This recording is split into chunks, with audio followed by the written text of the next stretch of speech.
Kani gadega pati CCTV, bat pidang pek yaki kubor baman kasngi. Sa kawai pat kajing rakhe ya kasngi bakar pang nyuki kentai, henne kasngi ka pratrik uluber, kadai ka bala pelong sada kaseng North East Network, ka bala pelong hasavyo hall laim kra.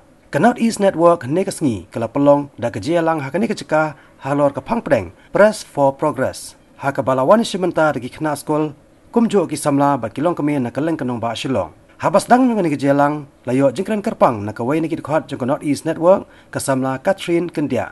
Kabala batai halor kapang pedeng jong kani kajing rakhe bat balai laju rakhe kasngi bakar pang joki kentai ha kani kasngi ka pratrik ubnai leber man laos nem nalor kino ilam jong North East Network hapo kajing ilam jong ka program coordinator ikong Joyce CM ha kani kajelang lai don lang ru kanong seng ka karkhana aji kai ki kentai kabala tep kum ka Women for Integrated Sustainable Empowerment ni ka wais i sister Judith Shadam ibla ajing kran kerpang halor ka kamram jungi kinok snong kai kelenti bancem habalap ya kajing sya pencitom ki kentai khamtam hak ba pentre sakri hakarta badang ren kebat kebalong bean.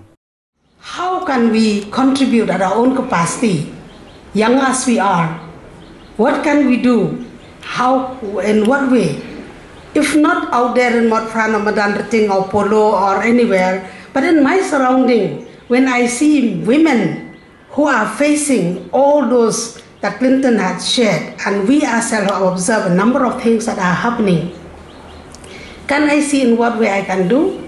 I see a girl in the neighborhood below her age working as a domestic worker. She's a girl, she has no future, she's being exploited at a very young age. Can I as a student voice my opinion towards that child and check her age at least? And if she's there below 15, I must ensure that I inform the authority concerned and see that I can do something. So as I said, I don't want to give lectures, otherwise I'll go on. But just to tell you that every one of us sitting here, we also have a role and responsibility to ensure that we contribute our might to the welfare of women, and also we who are young women sitting here to ensure that we ourselves do not become exploiters or promoters of exploitation in our own home or in a neighborhood or in our schools or whatever. So I just want to say a big congratulations to Nen and all his activities.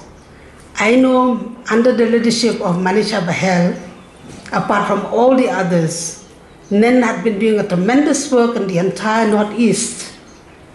And here in Shillong, we are very much aware how they enter into various issues, particularly relating to women and gender.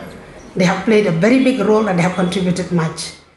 Hadin kajingkran na sister Judith Shadap hakani kejelang lapan kop buram kerpang ru yaki arngot kit khot jong North East Network ki bala Trey Shetham ban senyang haki babon ki kam ki jam bakan top yi kong Gina Phanbo bat ikong Sushita Swear bat yakini ki arngot lapan kop buram daka program coordinator jong North East Network ikong Joyce CM hakani kejelang lapan inam ru iki katto kan ni kidor jong ki kenthai ki bahala ki jong ki kam jong ki bat ki bakhambon ki dei ki bon na ki long yeng baduna kayo kakon kini kidor kidan laki jong ki khana ki bapan pau ya ki jing sem jenjar jong kini ki kenthai kan thop na do ki badang khana hado ki bala khamsan karta ya kini kidor bat ya ki jing lom jing tep ya ki khana jong kini ki long kumi bat ki khana ki badan hakini kidor lale da way ni ki samla khasi u Clinton Masar.